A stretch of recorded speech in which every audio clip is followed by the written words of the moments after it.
Bonjour à tous et bienvenue dans ce nouvel épisode de Ce n'est pas toujours si évident. Cet épisode est sponsorisé par la régie publicitaire ThinkPub et réalisé par la radio Urban FM 104.5, la station urbaine. Pour rappel, ce podcast donne la parole à des personnes connues ou moins connues, mais qui ont en commun la maîtrise de leur sujet. Elles interviennent ainsi sur une thématique précise afin d'ôter toutes méconnaissances, mauvaises informations et déformations de l'information qui biaiserait notre analyse d'une situation donnée. Ce podcast est disponible en écoute sur YouTube, Deezer, Spotify, Instagram, Apple Podcasts et sur Urban FM 104.5, la station urbaine. Il y a plusieurs mois, notre pays célébrait Novembre Bleu, le mois de sensibilisation dédié au cancer masculin. Moins connu et certainement moins mis en valeur que Octobre Rose, ce mois a notamment été une période qui a attiré mon attention sur une thématique que personne ne souhaite aborder de manière ouverte. Les maladies liées à l'appareil génital masculin. En préparant ce podcast, je me suis demandé pourquoi. Pourquoi, s'il y en a autant, parler de ces maladies reste un sujet tabou?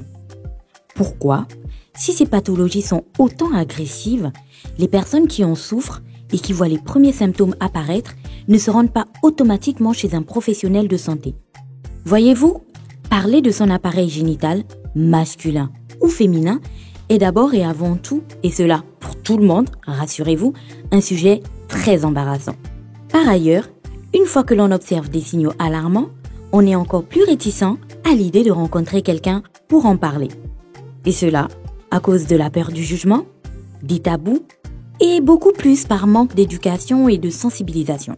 C'est pour cela qu'il est important de promouvoir l'éducation, la sensibilisation et un environnement de soutien pour que les personnes se sentent à l'aise de discuter des maladies de leur appareil génital.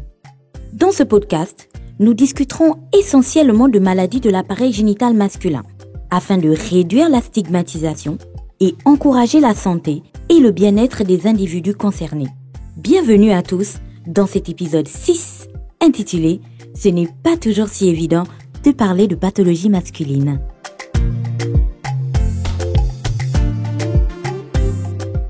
Bonjour à tous et bienvenue dans ce podcast numéro 6.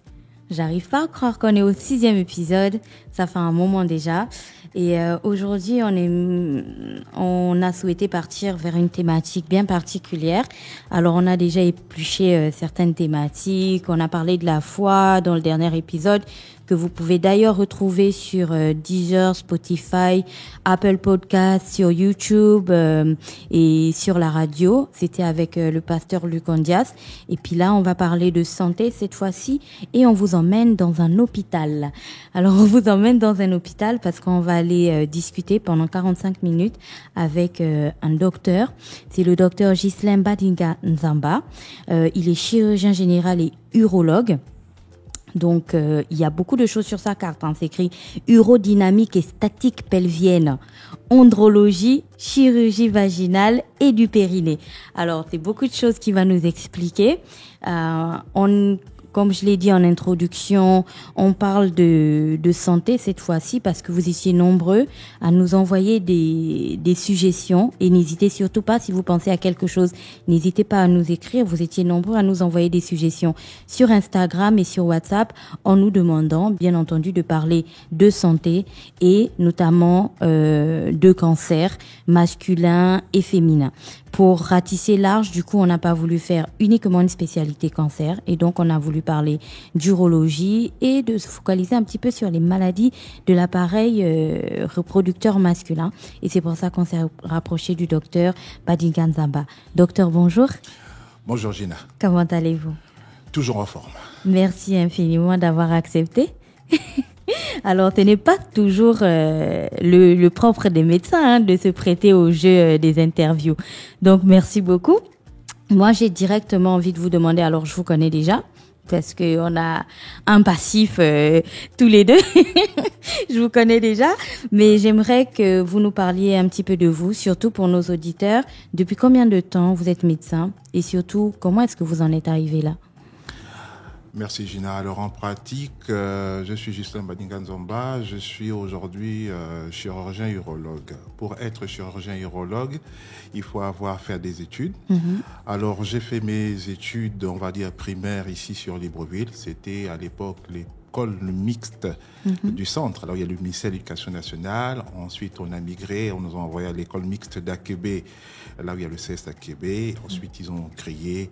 J'ai terminé à l'école mixte des charbonnages et j'ai obtenu donc l'entrée en sixième et COP. J'ai été envoyé au lycée national Léomba où j'ai fait toutes mes classes. Et en 90, j'ai passé mon bac série D. Et après avoir passé le bac, j'ai démarré des études de médecine ici à la faculté de médecine de Libreville, qu'on appelait avant le CUS, qui dépendait de l'université Omar Bongo. Alors, je fais toutes mes études de médecine. Au sortir de ce parcours, on est diplômé. On a un doctorat d'État en médecine. On devient donc médecin généraliste. Et après, il y a plusieurs choix qui s'offrent à nous. Ce qu'on appelle la spécialité. La spécialité. Et comment je fais pour en arriver à faire une spécialité médicale? J'ai été, dans ma vie, influencé par quelqu'un qui était mon oncle, qui a été mon mentor, le professeur Célestin Gembimina, qui a été professeur de médecine à l'âge de 36 ans en France, et ensuite il a occupé les fonctions de doyen de la fac de médecine au Gabon. Il a été recteur de l'université Omar Bongo. Pour moi, c'était mon modèle. Je voulais ressembler à tonton. Et il m'a pris sous son aile et il m'a toujours dit, il faut travailler. Parce que si tu ne travailles pas, tu ne pourras pas soigner ta famille et surtout pas moi. Donc, il m'a inculqué des valeurs de travail. Du coup, au niveau de la faculté de médecine, on a simplement un DES de chirurgie générale. Donc, la spécialité de chirurgie générale, qui est une très bonne spécialité, qui fait de vous le chirurgien qui aborde plusieurs aspects, notamment la chirurgie viscérale, la chirurgie digestive, la traumatologie, l'orthopédie, l'urologie, et puis, bien sûr, on fait un peu de chirurgie plastique. Nous pouvons faire que la chirurgie générale au Gabon parce que j'ai toujours voulu faire de la chirurgie urologique, parce que j'ai toujours été très manuel. Je bricole beaucoup et mon mentor m'avait toujours dit, écoute, ne va pas te lancer dans une grosse spécialité médicale comme moi qui suis interniste d'abord, va faire de l'urologie. C'est une spécialité qui est avant-gardiste. Le Gabon est un pays vierge et jusqu'aujourd'hui, le Gabon est un pays vierge. On va en arriver après pour pouvoir détailler tout ceci. Alors, je me lance dans la chirurgie générale que je termine, mais pendant que je suis en train de terminer la chirurgie générale, je m'inscris en France à l'université de Nîmes-Montpellier où je passe comme un interne français qui fait de l'urologie, je passe un diplôme interuniversitaire d'urodynamique et de statique pelvienne. Je repasse un autre diplôme interuniversitaire de chirurgie vaginale et du périnée. Et je passe un diplôme interuniversitaire de cœlioscopie qui m'a donc emmené sur plusieurs années, sur plusieurs villes, dont Lyon et surtout à Lille et bien sûr à Nice qui est mon point de chute pour pouvoir donc travailler. Alors, en 2007, je fais la rencontre du professeur Benizri, le docteur Benizri qui vient ici au Gabon, qui vient pour des missions d'urologie et c'est au niveau de l'hôpital militaire que le professeur Nzenze, qui est le patron de santé militaire, qui dit qu'il faut qu'il y ait plusieurs urologues qui viennent. Et c'est à ce moment-là que je rencontre donc le professeur Benizri. Et pour moi, j'ai la chance d'avoir un urologue avec lequel je vais travailler. Et là, on commence un cheminement. Il insiste, il me dit, il te faut tous tes diplômes interuniversitaires comme un étudiant, un interne français, comme ça s'appelle. Et en arrière, il faut que tu passes un DES d'urologie, mais qui n'existe pas au Gabon. Alors, quand je calcule tout ça, je me dis, mais repartir à l'étranger, notamment à l'Occident, faire tout ceci, c'est beaucoup d'investissement. Et je choisis un pays africain où ils ont un très bon DES d'urologie.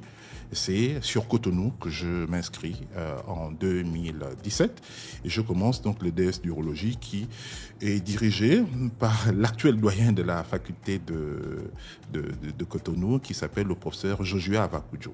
Voilà comment j'en arrive donc à l'urologie et que je suis à la fin donc diplômé d'urologie. Je pense que c'est ça le parcours, donc, Madame Gina. Là, on parle de combien d'années d'études, docteur, avec tout ce que vous avez dit? Alors, ce qu'on doit savoir, c'est que les études de médecine ne s'arrêtent pas. Pourquoi ? Parce qu'en définitive, la médecine est une spécialité qui est en perpétuelle évolution. Donc, moi, je me mets dans la posture de l'éternel apprenti. Mm-hmm. Je suis un éternel apprenti et tous les jours, j'apprends. Et il faut apprendre parce que ces spécialités vont tellement vite que... oui, il y a des mises à jour constantes avec du matériel, de nouveaux médicaments. Voilà. Et ce qui fait qu'aujourd'hui, pour parler de l'urologie, l'urologie, c'est le domaine de la médecine qui soigne les maladies, les organes donc des voies génito-urinaires. Voilà, donc, c'est ça que je m'apprêtais à demander. C'est quoi exactement l'urologie ? La vessie, la prostate. Donc, c'est une spécialité médico-chirurgicale. Donc, est-ce que c'est juste ciblé, pardon, docteur, est-ce que c'est juste ciblé hommes ou c'est les êtres humains en général ? Alors, donc, l'urologie s'intéresse aux hommes, aux femmes et aux enfants. D'accord. Pourquoi ? Parce que les hommes, les femmes et les enfants, ils ont tous des reins. Mm-hmm. Les femmes ont également une vessie comme un homme. Mm-hmm. Ils ont des urétères. Et après, on a simplement les organes génitaux qui vont changer, qui vont faire que par exemple, l'andrologie qui s'occupe de la physiologie et du fonctionnement de l'organe génital masculin, ok. Donc ça, c'est l'andrologie. À ce moment, on va être appelé à parler donc des dysfonctions érectiles, on va parler de la stérilité, on va parler de toutes les perturbations qu'il y a au niveau donc du fonctionnement de l'organe génital masculin. Alors, chez les enfants, on va avoir à gérer tout ce qui est malformation. Notamment les testicules qui ne descendent pas, donc qui sont les cryptorchidies, ou alors on va se parler donc des ambiguïtés, des malformations, donc des troubles de la différenciation, où on a un enfant qui naît avec les deux sexes. Oui. Comment on les appelle c'est pas les androgynes, j'ai oublié, il y a un terme. Hermaphrodites. Voilà, les hermaphrodites, voilà. C'est ça, c'est le terme. Donc, alors, ce qui il en existe au Gabon, docteur ? Oui, on en a opéré plusieurs d'ailleurs. On en a opéré plusieurs, mais avant de les opérer, on va aller faire certains examens pour être sûr, qu'on appelle le cariotype, une prise de sang pour être sûr que c'est un garçon ou bien c'est une fille. Voilà, pour qu'on puisse nous déterminer dans la technique qu'on va utiliser pour pouvoir faire ressortir un organe. Donc, il faut retenir que l'urologie s'adresse aux hommes, aux femmes et aux enfants. C'est une spécialité donc médico-chirurgicale qui requiert quand même des qualités. La qualité, il faut d'abord l'écoute. Il faut être attentionné parce qu'on va parler quand même de la sexualité, on va parler de la stérilité, on va parler des rapports sexuels. Il faut savoir mettre les gens en confiance. Et clairement. puis, c'est une spécialité médico-chirurgicale. Donc, il y a des difficultés à ce niveau. Les difficultés, c'est, par exemple, celles qui sont liées au risque de la chirurgie. Les accidents d'exposition au sang. Les complications de la chirurgie. On manipule le sang. Donc ça fait partie des difficultés de cette spécialité. Mais ce que je tiens à dire, l'urologie est une très belle spécialité parce que c'est une spécialité avant-gardiste. Vous vous rendez compte qu'en 1979, on crée ce qu'on appelle la lithotricie extracorporelle, qui est une machine que l'on met, qui est comme un gant de boxe, que l'on vous met en regard des côtes, pour pouvoir atteindre le rein. Et cette machine envoie des ondes. Ces ondes vont fractionner les calculs qui se trouvent au niveau du rein. Oui, quand les gens ont les calculs rénaux. Voilà. Ça, c'est en 1979 que c'est créé. Après, en allant beaucoup plus loin, on se retrouve en 1990 où on crée l'urétéroscope souple. En fait, c'est comme un gros spaghetti. C'est une caméra que l'on fait rentrer par le méa urétral par lequel l'urine sort. On remonte jusque dans la vessie, donc chez l'homme et chez la femme. Et ensuite, on monte dans les urétères. Les urétères, ce sont les tuyaux qui prennent l'urine du rein vers la vessie. Et quand il y a un calcul à ce niveau, un obstacle, il faut qu'il y ait une caméra qui aille. Donc en 90, l'urétéroscopie souple est créée. On avait déjà ça. Et ensuite, en allant plus loin, ils ont créé ce qu'ils appellent le laser OLEP. Et après le laser, aujourd'hui, on a le robot. Donc c'est vraiment une spécialité où on a une très grosse évolution technologique. Et en arrière, on a des résultats. Quelqu'un qui ne pisse pas, le fameux pisser ou mourir, dès que vous le prenez en charge, vous lui mettez une sonde ou bien vous agissez, il pisse. Et quelqu'un qui a des fuites d'urine, vous le prenez en charge, il ne perd plus de l'urine. Ces dames qui perdent de l'urine, qui ont des incontinences urinaires, des forts ou quoi, dès que vous les avez prises en charge, opérées ou même en leur donnant un traitement, la vie change pour elles. Parce que c'est une spécialité qui est définitivement en lien avec ce que moi je peux appeler la dignité humaine. Exactement. Je veux dire que quelqu'un, lorsqu'il n'arrive pas à uriner, c'est très gênant.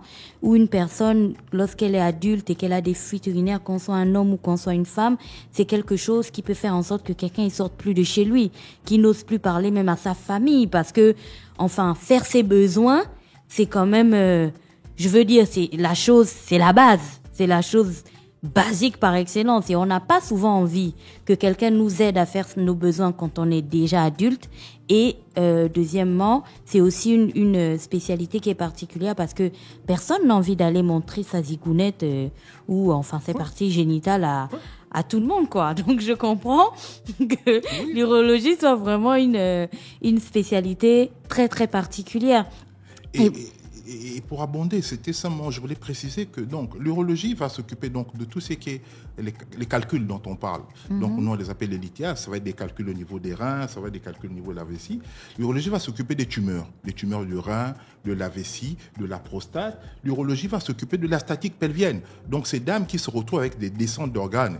On croise des jeunes dames ici qui, après avoir eu un accouchement difficile, un travail difficile, vont se retrouver avec la vessie et le rectum qui ressortent par le vagin, comme une balle de tennis qui ressort par là. Donc la statique pelvienne, on a tous les traumatismes obstétricaux, c'est-à-dire une dame qui va, elle fait une césarienne et au sortir de la césarienne, elle se retrouve avec une fistule vésico-vaginale, c'est-à-dire il y a une communication entre la vessie et le vagin. Cette dame qui porte des garnitures matin, midi et soir parce qu'en fait, il y a l'urine qui coule sans qu'elle ne puisse contrôler. Et ça, c'est des complications qu'il faut gérer. Et enfin, comme je disais, donc toutes les malformations qui font que, chez l'enfant, qui font qu'il y ait une prise en charge qui soit pluridisciplinaire. C'est-à-dire l'urologue va venir, le pédiatre va venir et ensemble, on va avancer pour pouvoir redonner un sens à la vie à toutes ces personnes. D'accord. Alors, docteur, c'est très important que vous ayez précisé tous ces types de pathologies que l'on peut rencontrer, que des personnes rencontrent. Et parfois, c'est dans le secret de la honte qu'elles gardent ces pathologies chez elles et n'osent pas souvent aller consulter un médecin. Donc, si quelqu'un nous écoute aujourd'hui et a un parent ou vit une situation qu'il trouve anormale, par exemple qu'on perd des urines ou qu'on ait une boule qui ressort quelque part, je pense que c'est le moment de consulter et de consulter un médecin, et c'est aussi ça l'objet de ce podcast. Docteur, il y a quelque temps, nous avons eu une séance de travail ensemble, et ce qui était très surprenant pour moi, parce que vous nous aviez approché en fait pour que nous travaillions ensemble sur la période de novembre, que l'on appelle Novembre bleu au Gabon, qui est le mois dédié à la sensibilisation des cancers masculins. Et c'était particulier pour moi parce que c'était un médecin en fait qui sortait du coup de sa salle de consultation et qui avait envie d'attirer l'attention du plus grand nombre sur les maladies liées sur les cancers masculins. Aujourd'hui, j'ai envie de vous demander, à cette période, donc en novembre dernier, où vous avez d'ailleurs été très très actif pour Novembre bleu, quelle était votre motivation? Pourquoi vous avez décidé de tronquer du coup la blouse blanche, de sortir de l'hôpital et de prendre votre bâton de pèlerin pour dire à tout le monde attention, attention, prêtez attention au cancer masculin? Quelle était votre motivation? Alors, ce sont les constats que l'on fait. En 2008, j'assiste à ce qu'on appelle la première prostatectomie, c'est-à-dire à l'hôpital militaire du PK9 avec le docteur Benizri. où on enlève entièrement la prostate de quelqu'un. Ce patient, il vit, hein.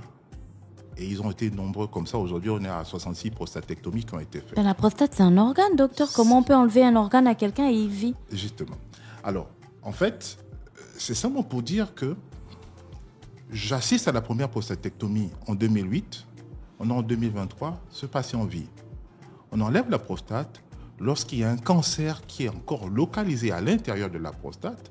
C'est l'image que je prends souvent, que j'ai l'habitude de prendre, c'est comme... Vous voyez, vous prenez un panier d'oranges, les oranges du Maroc que l'on vend partout, et vous vendez des oranges. Vous vous rendez compte que dans tout ce panier, il y en a une qui est noire, qui est malade. Mais si cette orange noire malade, vous la laissez dans le panier, elle va contaminer toutes les autres autour.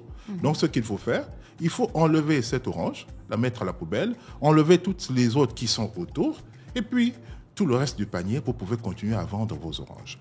Et pour en revenir à ce patient, c'est un patient, je me souviens, qui vient avec un cancer de la prostate, mais vraiment localisé. Il faut lui enlever la prostate et on fait un abouchement de la vessie à l'urètre pour qu'il puisse pisser normalement. Donc le schéma corporel est maintenu. Et voilà comment on se retrouve avec un patient qui est opéré d'un cancer de la prostate. Mais c'est un cancer localisé.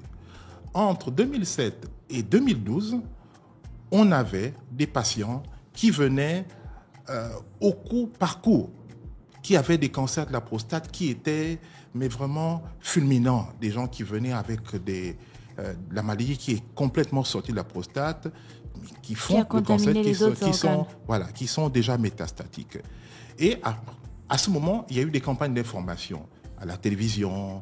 Il y a eu des émissions qui ont été faites pour pouvoir sensibiliser les hommes sur l'intérêt d'aller consulter.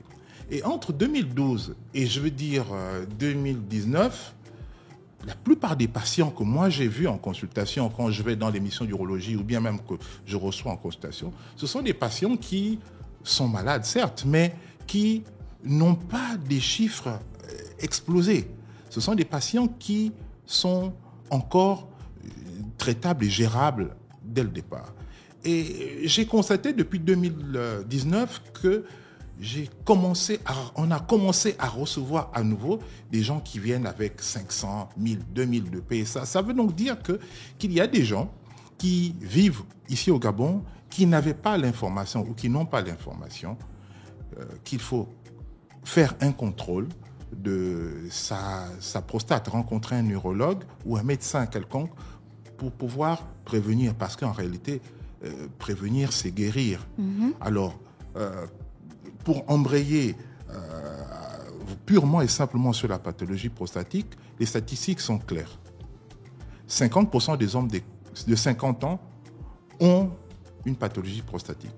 65% des hommes de 65 ans ont une pathologie prostatique. Et 100% des hommes de 80 ans ont une pathologie prostatique. Qui veut dire que ce n'est pas du cancer, c'est de l'adénome ou alors du cancer. Ça veut donc dire qu'ils ont déjà des signes qui s'installent. Et donc, ce moment, ils doivent consulter. Docteur, c'est ce que vous dites, ça fait vraiment froid dans le dos. C'est-à-dire que quand on est là, à Libreville, au Gabon, sur 2 hommes de 50 ans qui sont face à moi, il y en a un au moins qui, sans le savoir, a une maladie de la prostate. C'est bien ce que vous dites? Oui, c'est simple. Quand quelqu'un se lève 2-3 fois la nuit pour uriner, ça doit déjà l'interpeller. C'est justement ça. Quand une personne va uriner et que ça se met à brûler, il doit être interpellé. Lorsque quelqu'un urine et il a du sang, il doit être interpellé. Et même s'il n'a pas tous ces signes, mais déjà un signe très simple, le jet urinaire. Quand tout le monde, quand les enfants sont petits, ils font le concours de celui qui pisse le plus loin. Et puis, avec les années, le jet commence à se réduire. Alors, quand quelqu'un se lève, il pisse, les urines tombent sur les chaussures. Le jet est très faible. Ça veut donc dire qu'il y a quelque chose qui se passe, le canal est obstrué, il est bloqué quelque part. Même s'il pousse de toutes ses forces. Voilà. Et au-delà de tout ça, on peut ne pas avoir tous ces signes, mais être en train de développer quelque chose. Donc, ça, ce sont les statistiques qui le disent. Ce sont des statistiques qui le disent. Docteur, est-ce qu'on peut les avoir quand même? Est-ce qu'on peut avoir ce type de problème un peu plus jeune? Je veux dire, est-ce qu'on peut avoir 35 ans et avoir son jet qui est très faible.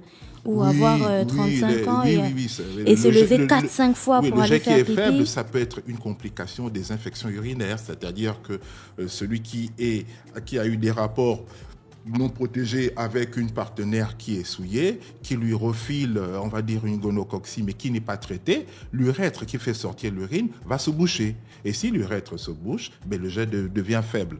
Donc, devant tous ces différents signes, il faut aller consulter. Il ne faut pas bidouiller en se disant « Cher ami, qu'est-ce que tu avais bu quand tu as eu ces signes ?» Il faut consulter parce qu'il faut préserver l'appareil génital masculin qui serait donc l'urètre, qui est la vessie, tout ça. Il faut consulter.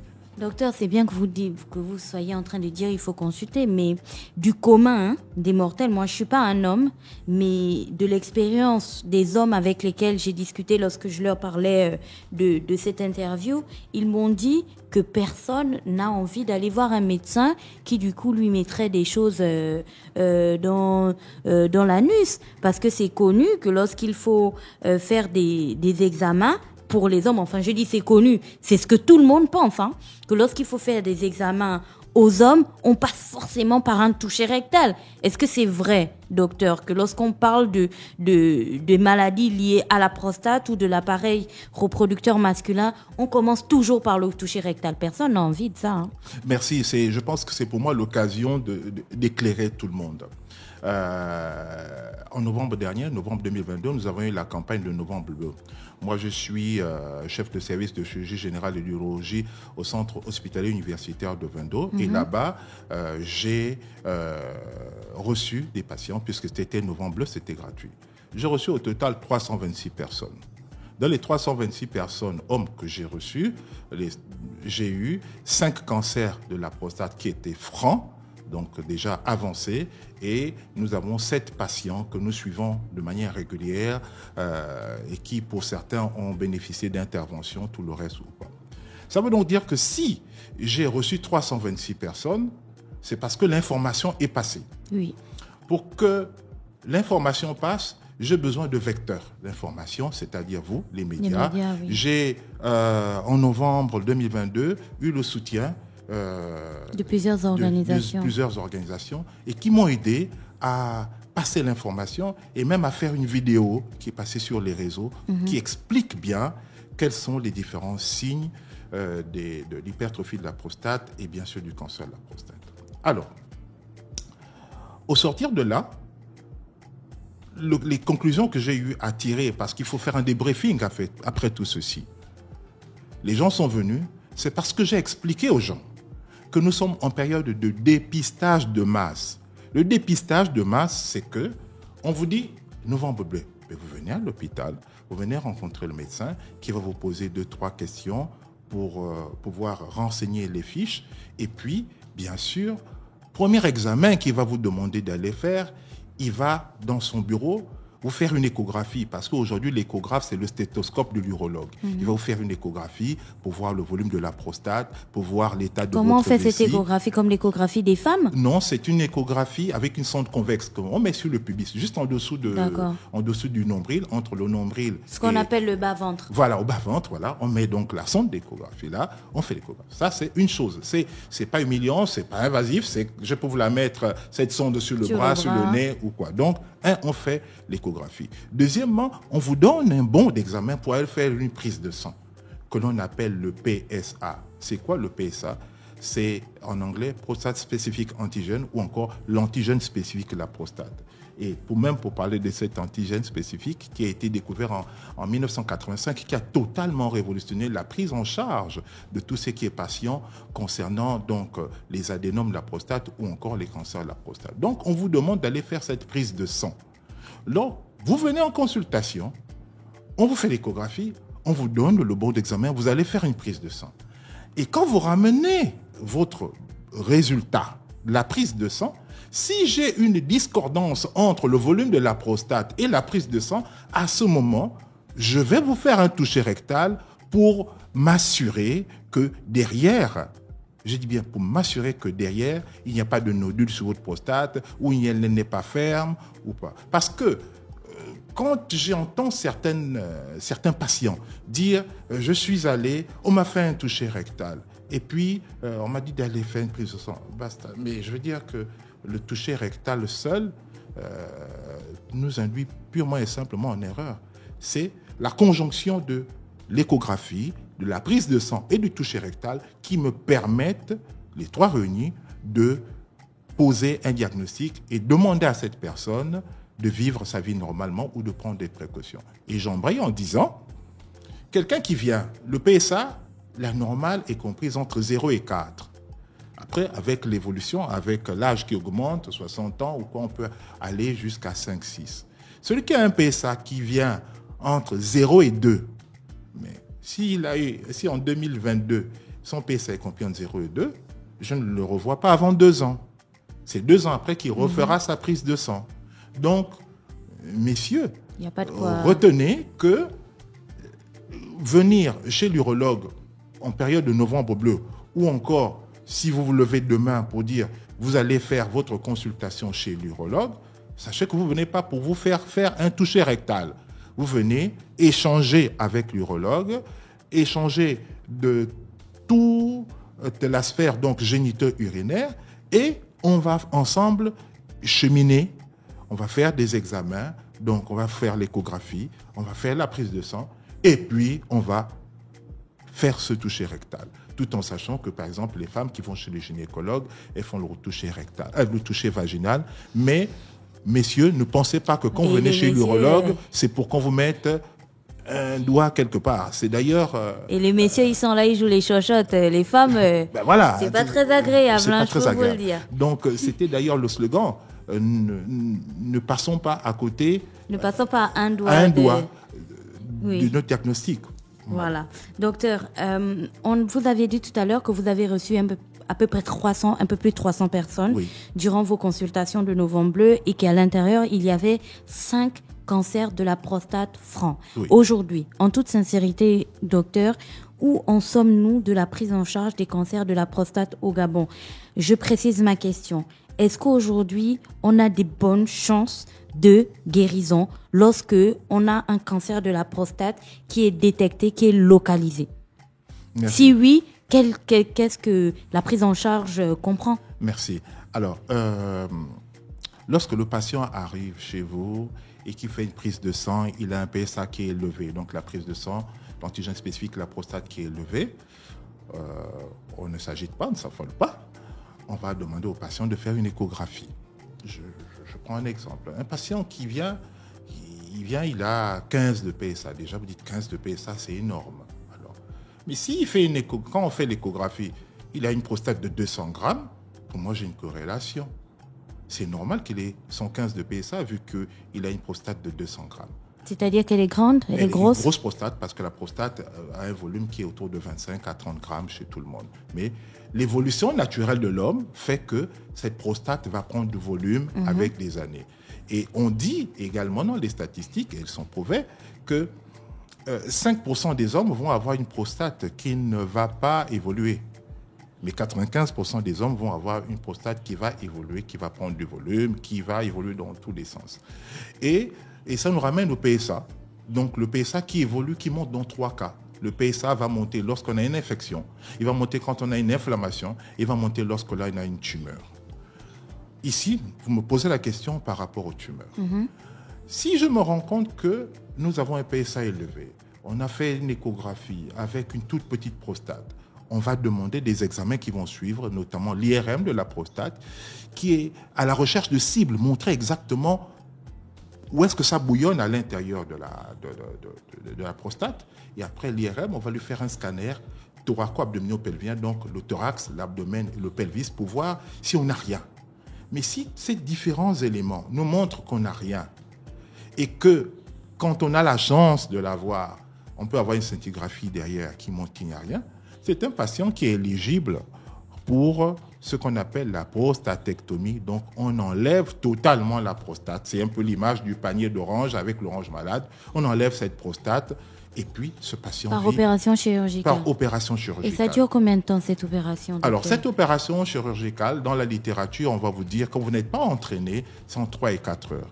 Mais quand les équipes sont entraînées, en fonction du volume du patient, je fais une étude dessus d'ailleurs. On fait ces interventions entre 55 minutes et 1h30 aujourd'hui du côté de l'hôpital militaire du PK9 avec l'équipe. Quelles sont les suites post-opératoires, docteur? Parce qu'on a parlé de la question de l'appareil génital masculin. Oui. C'est vraiment quelque chose qui est très très sensible, c'est-à-dire que les hommes, dès que vous leur parlez de leur appareil, ils deviennent très susceptibles. Alors, Madame Génia, je tiens à terminer. C'est que ce patient à qui on a enlevé entièrement la prostate, il y a deux issues. On a enlevé la prostate, on envoie en analyse, le laboratoire va nous dire, OK, bien, la maladie était localisée à tel endroit ou quoi, c'est tranquille, très bien. Alors, maintenant, ce patient, il faut le suivre. Le suivi est très simple, ce sera de lui faire des dosages de PSA, donc de manière régulière, à 3 mois, à 6 mois, à 9 mois, à 1 an, le suivez. Dès que vous avez atteint 5 ans, on estime que ce patient, il est en rémission. Stable. Il est bien, très bien. Et aujourd'hui, je tiens à vous dire qu'on a opéré des patients en 2008, on est en 2023, nickel, tranquille, pas de souci. Alors, ça, c'est quand on a un cancer qui est purement localisé, le patient a été opéré. Lorsque le cancer a commencé à sortir de la prostate et qu'il a atteint les organes de voisinage, on a sous la main un arsenal qu'on appelle l'hormonothérapie. Ce sont des médicaments, ce sont donc des comprimés et des injections. C'est des injections mensuelles, trimestrielles ou semestrielles, ça dépend de la pratique des uns et des autres. Le patient prendra un comprimé pendant une période, ensuite il a des injections et on suit le patient. Donc en réalité, aujourd'hui, les gens doivent se dire que lorsque l'on a on a découvert un cancer de la prostate, pour ne parler que de ce cancer, il y a un arsenal thérapeutique, c'est-à-dire il y a la chirurgie, on a l'hormonoradiothérapie et bien sûr on a en arrière, on a la curéthérapie. Donc que les uns et les autres ne se disent pas que c'est une fatalité. Si je vous dis que 100% des hommes de 80 ans ont une pathologie donc de la prostate, ça peut être de l'adénome, ça peut être du cancer. Mais tant que c'est un cancer qui est là, qui n'est pas agressif ou quoi, on gère, comme je vous ai dit. Donc, il y a la chirurgie. Et quand on ne peut plus faire la chirurgie, il y a l'hormonothérapie. Mais malheureusement, il y a une troisième case où on a des cancers qui sont hyper agressifs. Et là, je rebondis en disant que nous avons une chance inouïe ici dans ce pays d'avoir la CNAMGS, la Caisse d'assurance de maladie sociale. La CNAMGS est une fierté pour le Gabon parce que le fait d'aller dans plusieurs pays africains où ils n'ont pas une assurance maladie universelle, on se rend compte qu'on est au paradis. Je confirme, la CNAMGS est véritablement une grâce. Les médicaments, pour pouvoir suivre les patients qui ont des cancers, notamment de la prostate, vu que c'est de celui-là qu'on parle, ce sont des médicaments qui coûtent cher, mais vraiment cher. Je prends un exemple, il y a des médicaments, des molécules, injection de 6 mois. Lorsque il n'y a pas d'assurance, la boîte est là à 675 000 pour les 6 mois. Et ça, c'est quand on est en première ligne, parce qu'il y a première ligne, deuxième ligne, troisième ligne. Quand plus ça se complique, on monte. Et aujourd'hui, on se rend compte qu'il y a plusieurs patients qui sont traités au Gabon et qui ont l'hormonothérapie, donc les comprimés et les injections, mais on a commencé depuis quelques années, déjà depuis 3 ans, à avoir des patients qui se mettent en hormonorésistance, c'est-à-dire que le traitement que vous donnez n'agit plus. Et là, on est obligé de passer au palier 2. La boîte de palier 2, vendue en local sans assurance, elle est à 1,7 million le mois. 1,7 million. Le mois. Imaginez qu'il n'y ait pas une assurance maladie qui suive en arrière. Et dans tout ça, la CNAMGS prend 80%. Et des fois 100%. Et des fois 100%. Oui, ils ont des critères, des fois même 100%. Et là, on ne parle même pas de la prise en charge de l'évacuation sanitaire lorsque c'est nécessaire. Oui, d'où l'intérêt d'inviter les gens à s'immatriculer lorsqu'il y a des campagnes d'immatriculation. Parce qu'on n'est jamais trop sûr. Remercier les hautes autorités du pays. Je me permets ici de remercier le président de la République qui avait déjà œuvré pour qu'on puisse prendre en charge une tranche de médicaments. Et là, il y a une deuxième tranche de médicaments, donc le palier 2 qui est totalement pris en charge par la CNAMGS.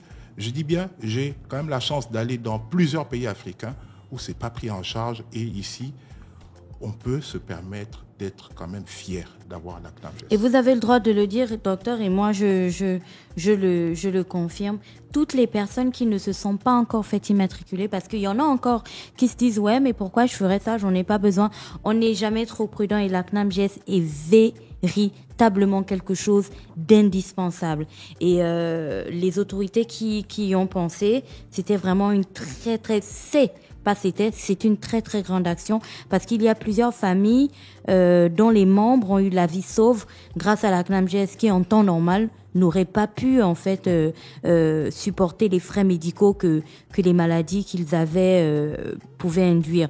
Docteur, on a parlé de la prise en charge chirurgicale. Je vous disais tout à l'heure que les hommes sont très frileux et vous êtes très bien placé pour le savoir. Dès qu'on parle de l'appareil génital masculin, d'ailleurs, il faut jamais le qualifier. Faut pas dire si c'est petit, si c'est gros, si c'est machin. Non, faut pas parler de ça.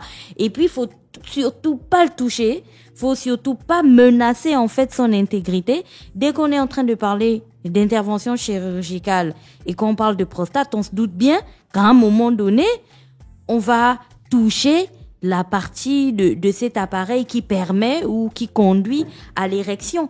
Est-ce que après une intervention chirurgicale de ce type, l'érection d'un homme peut être menacée? Parce que vous savez que ça, chez eux, c'est décisif, hein. Ce n'est pas propre aux Gabonais, c'est propre à l'homme avec petit H sur terre. Alors, sachez une chose, c'est que d'abord,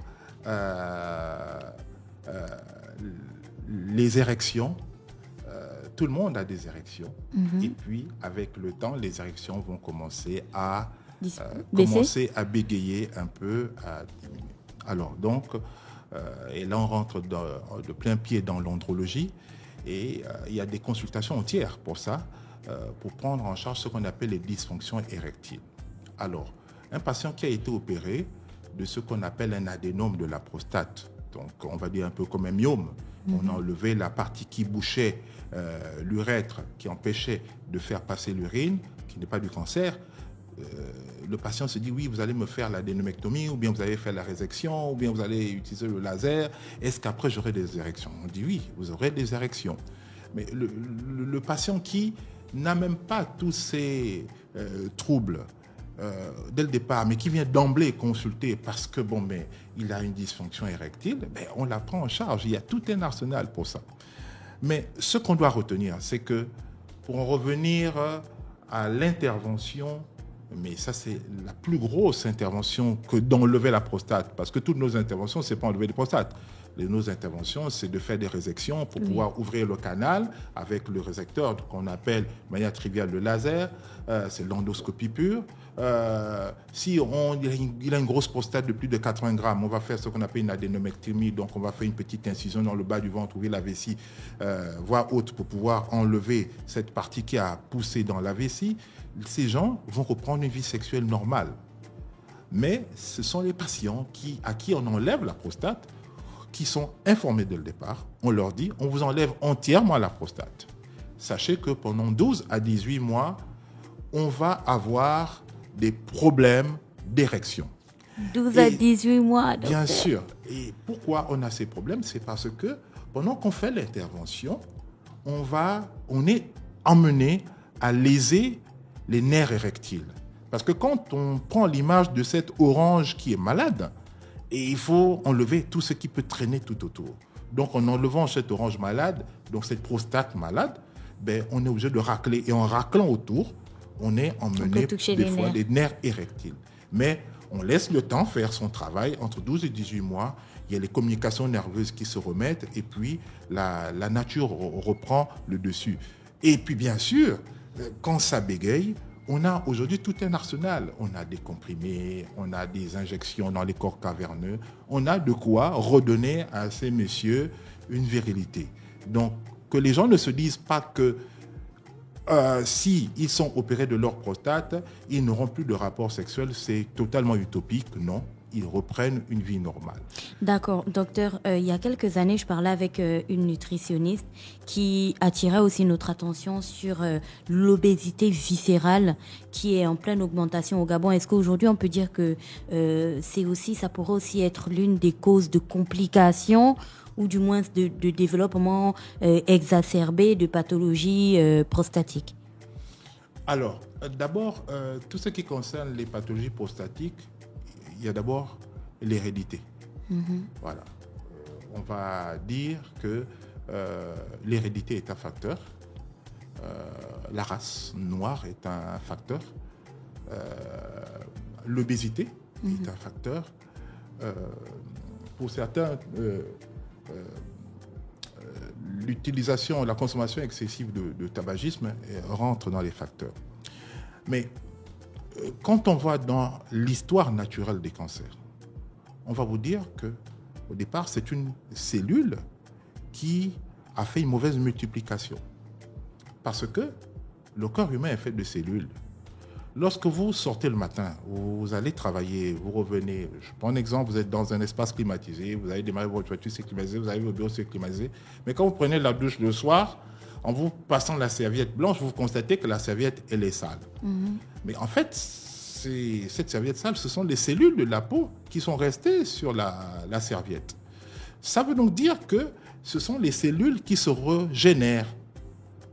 On est en perpétuel renouvellement. Les cellules se renouvellent sans cesse. Alors, les cellules de la peau se renouvellent, toutes les cellules du corps humain se renouvellent. Mais si, lors du renouvellement, c'est une multiplication, c'est-à-dire que c'est un œuf qui va redonner un autre œuf, ainsi de suite.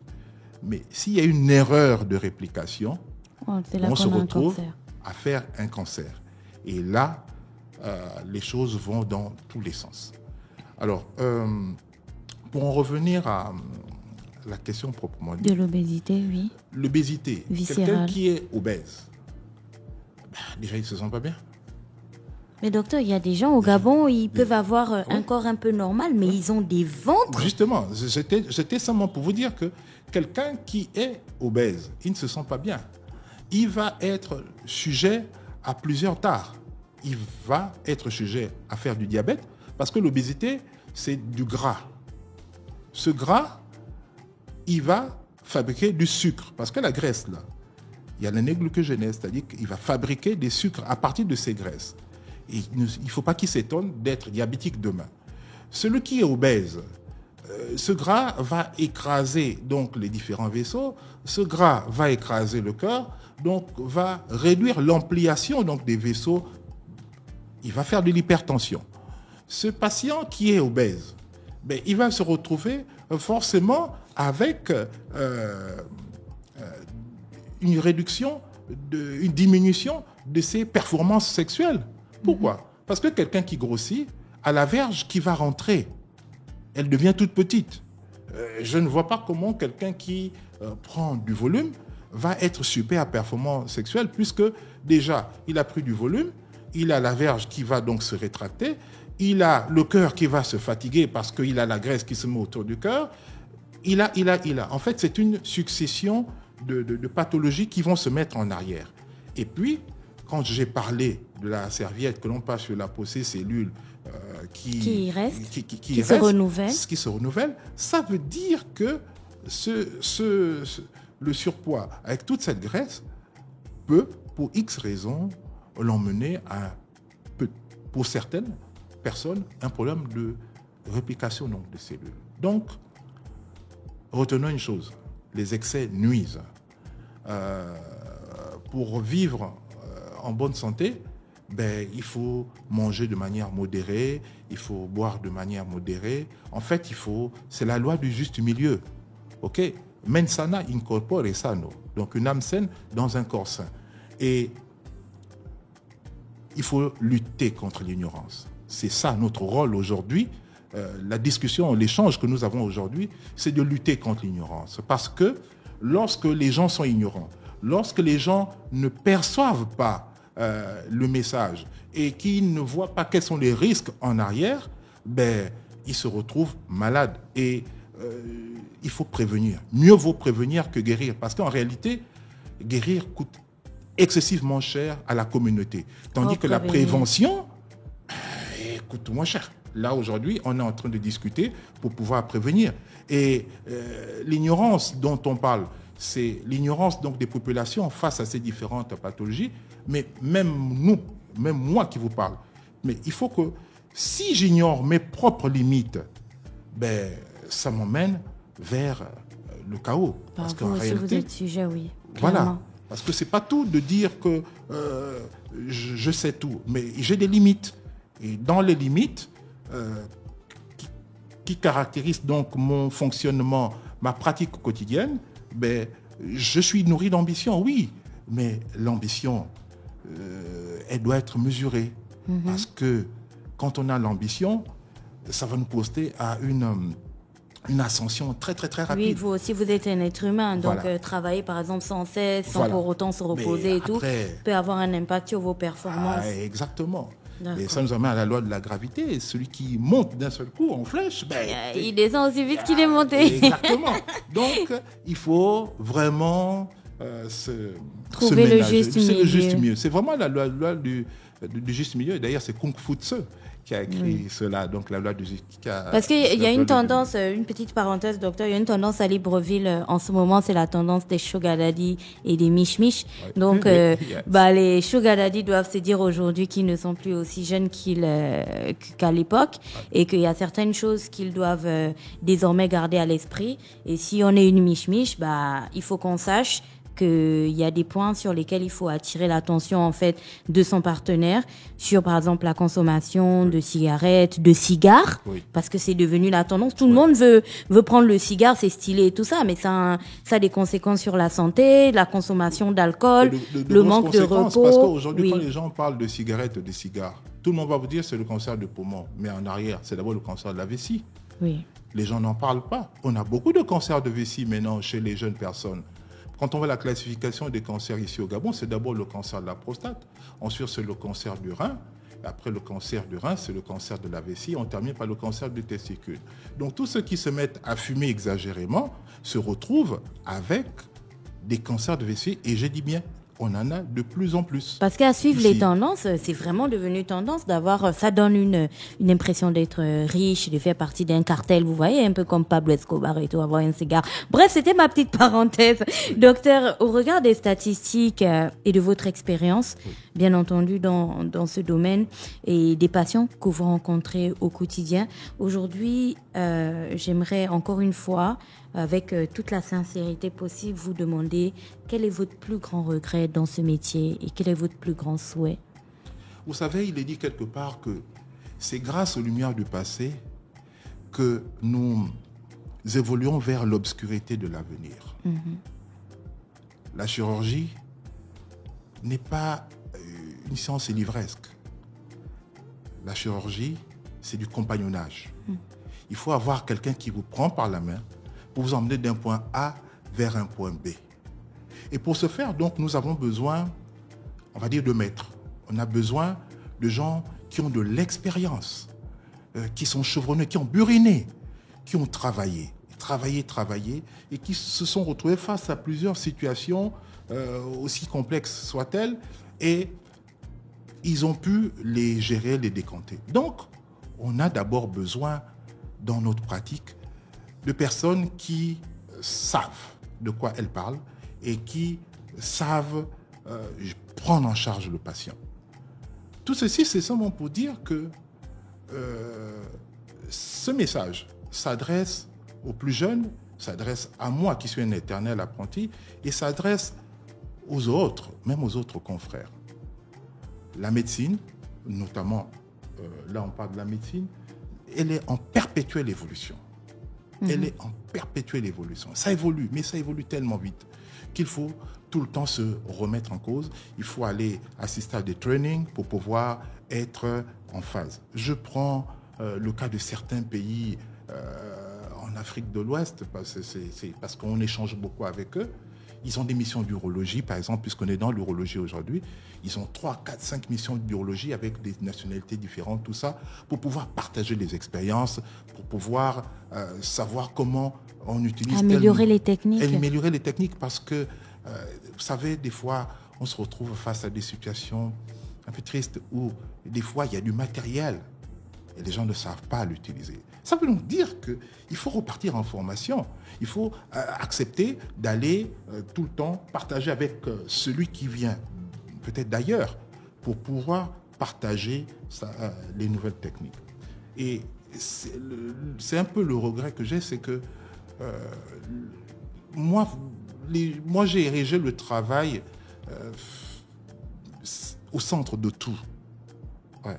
Moi, je glorifie le travail. Je ne fais que ça, travailler. À tous les niveaux, il faut travailler. Et il faut que nous nous remettions tout le temps, remise en question permanente. Est-ce que ça, je sais faire? Comment ça a évolué? Est-ce que on a eu Novembre Bleu? Moi, les patients de Novembre Bleu, on les voit là. Continuez à les voir pour qu'il y ait un suivi. Ça ne doit pas être le show. Une campagne buzz. On fait, comme vous dites, campagne buzz en novembre et puis on disparaît, on attend novembre 2023 ou novembre 2030. Non, les patients, ils doivent être suivis en arrière. Et donc, le petit regret que j'ai, c'est que les jeunes et les plus jeunes ne travaillent pas assez. Et je dis les jeunes, plus jeunes, comme moi, on doit travailler davantage, on doit se cultiver, on doit apprendre parce que ça va vite, mais les techniques chirurgicales évoluent vite et très vite. La chirurgie évolue, mais vite et très vite. La médecine, c'est toute la médecine qui évolue vite et très vite. Et quel est votre plus grand souhait? Et mon plus grand souhait, c'est que quand on regarde la population gabonaise, c'est 2 millions... la population gabonaise, en 2020, c'était en gros 2 320 000 habitants, avec en moyenne 12 urologues. Quand on fait le ratio, excusez-moi, c'est un urologue pour 195 000 habitants. Mon Dieu. Je ne sais pas si vous imaginez. Il y a des régions dans le Gabon où c'est un désert, où il n'y a pas d'urologue. Vous comprenez? Donc, mon souhait, c'est qu'il y ait plus de jeunes qui s'intéressent à l'urologie, et je m'adresse là aux jeunes. Que les jeunes qui sont au lycée fassent des séries scientifiques, qu'ils aient un bac D, un bac C, et qu'ils fassent médecine, et qu'ils fassent urologie. Parce que quand je vous dis que le Gabon, c'est 2 300 000 habitants en 2020, avec un ratio de 1 urologue pour 195 000 habitants, quand on voit l'espérance de vie, les hommes, c'est 66 ans, les femmes, c'est 69 ans, ça veut donc dire qu'il y a de plus en plus de personnes qui ont plus de 50 ans qu'il faudra prendre en charge. Et lorsque l'on s'intéresse à ça, vous allez voir que c'est vraiment révolutionnaire parce que la prise en charge deviendra de plus en plus associée à l'ordinateur. Parce que c'est des nouvelles techniques. Aujourd'hui, c'est comme quand on joue aux jeux vidéo. Quand tu joues à le robot aujourd'hui, c'est comme un enfant qui joue avec son jeu vidéo. Donc les jeunes, intéressez-vous à ces spécialités. Vous savez, un urologue qui travaille correctement n'est pas riche comme Croesus, comme le professeur Avakudio disait, mais vit correctement de son art. D'accord. Donc c'est un peu... Docteur, là, vous avez partagé vos regrets et votre souhait que je pourrais dire qui sont professionnels. Aujourd'hui, quels sont les conseils que vous pourriez donner à nos auditeurs qui, du coup, sont vos patients? Parce que d'une manière ou d'une autre, on est tous un petit peu vos patients vu que votre pathologie, elle ratisse là jusqu'aux enfants. Votre spécialité, elle ratisse là jusqu'aux enfants. Donc aujourd'hui, quels conseils donneriez-vous à nos auditeurs? Alors, le conseil que je donne aux éditeurs est le suivant. Mesdames, lorsque vous avez mis au monde un enfant, un garçon... C'est mon cas. Quand vous donnez la douche à l'enfant, vérifiez déjà que les 2 testicules sont bien dans le sac en bas. Je l'ai fait. Pourquoi? Parce que si les 2 testicules ne sont pas en place, il faudra à un moment consulter pour que l'urologue descende ce testicule pour le mettre à sa place. Un testicule qui n'est pas descendu, à un moment, ce sera le cancer du testicule. Donc, le premier diagnostic, déjà, ce sont les mamans qui le font. Mesdames, vous pouvez constater également que votre enfant, quand il se met à pleurer, le nouveau-né, il a, on va dire, les sacs qui se gonflent. Donc le testicule, le scrotum qui gonfle à gauche ou à droite. Ce sont des persistances canales, ce sont des hernies. Donc ce sont les mamans également qui posent ces diagnostics. On va beaucoup plus loin. Ça, ce sont les mamans qui ont posé le diagnostic parce que les organes génitaux externes ne sont pas à leur place. Mais si vous constatez également que le sexe de l'enfant n'a pas l'air net ou quoi, allez-y consulter, il n'y a pas de honte à ça. On ne va pas recevoir un enfant à 18, 22 ans qu'on opère comme on l'a fait récemment. Non, vous avez constaté qu'il y a quelque chose qui n'est pas bien. Rendez-vous auprès du pédiatre, auprès d'un médecin, même généraliste, qui va vous orienter vers un urologue. Enfin, aux personnes d'un certain âge. C'est-à-dire, je m'adresse aux gens qui ont entre 30 ans et 50 ans. Mesdames, si vous perdez de l'urine en rigolant, en portant une charge, ce n'est pas une maladie honteuse. Consultez, au lieu de vous garnir du 1er janvier au 31 décembre, consultez pour pouvoir avoir une vie correcte. Parce qu'une dame qui perd l'urine en permanence est désocialisée. Et maintenant, les hommes, lorsque vous constatez que le jet s'affaiblit, que vous constatez que vous pissez du sang, vous constatez que vous vous levez 3, 4, 5, 6, 7 fois la nuit, ceci doit vous interpeller pour aller consulter et qu'on sache exactement de quoi il en retourne. Et sachez que tout est mis en place pour qu'on vous prenne en charge. Il y a assez d'urologues au Gabon, il y a assez de médecins généralistes au Gabon qui sont déjà assez bien outillés pour faire les premiers examens et ensuite vous orienter. Et sachez que l'urologie nécessite un matériel performant, mais qui doit être entretenu. Je dis bien entretenu. C'est une adresse à l'endroit des responsables d'hôpitaux et des autorités. Dire que nous avons déjà la chance d'avoir déjà la base, mais cette base doit être entretenue et on a besoin également de vous pour nous aider à entretenir ce matériel. Et les utilisateurs que nous sommes, moi, apprenons à utiliser ce matériel pour qu'on ne le casse pas. D'accord. Voilà, j'ai fait. Docteur, est-ce que vous pouvez dire aujourd'hui que vous êtes accessible? Si oui, si aujourd'hui il y a un auditeur qui vous écoute et qui a envie de vous rencontrer, où est-ce qu'on vous rencontre? Alors, je suis... Parce que le podcast, il est audio. Les gens, ils ne vous voient pas. Je suis chirurgien et urologue au CHU d'Ovendo. On demandera le docteur Justin Badinga-Nzamba. Et puis, et là-bas, on pourra... Ils pourront vous rencontrer. Et ils peuvent me rencontrer au CHU d'Ovendo. Et puis peut-être il y a un numéro de téléphone. Oui, vous pouvez donner votre numéro si ça ne vous dérange pas. Non, il y a un numéro qui est dédié aux patients. D'accord. C'est le 074 00 12 11. Ce numéro est ouvert aux patients. 074 00 12 11. Voilà, qui est ouvert aux patients. D'accord. Merci beaucoup, docteur. C'est moi, Madame Gina. Merci pour la tribune qui me concerne et qui concerne l'ensemble de ma corporation pour pouvoir édifier les populations, car nous devons tous lutter contre l'ignorance, j'ai dit, madame. Amen. Alors, docteur, merci beaucoup. Comme je le disais, chers auditeurs, c'était un podcast spécial santé. J'espère qu'aujourd'hui, si vous êtes concerné par l'un des signes que le docteur a présenté, vous prendrez le courage d'appeler le numéro qu'il a donné et vous rentrez dans une structure médicale. Il est temps que l'on arrête avec des traitements bizarres et des petites décoctions que l'on retrouve sur TikTok. Et que l'on rencontre désormais des médecins parce que une pathologie que l'on a qui peut se calmer après qu'on ait utilisé une petite décoction, une petite mixture bizarre, peut être quelque chose de catastrophique plus tard. Et c'était aussi l'objet de cette rubrique, attirer votre attention sur les pathologies liées à l'urologie. Dans quelques mois, nous serons en plein mois de novembre. Si l'année dernière, vous avez hésité à aller faire votre diagnostic, vous avez encore l'occasion de le faire avec Novembre Bleu qui arrive. Je rappelle que c'est le mois dédié à la sensibilisation au cancer masculin. Je vous dis à bientôt pour le podcast numéro 7. Je rappelle que celui-ci était l'épisode numéro 6 et on parlait de ce n'est pas toujours si évident d'être urologue au Gabon.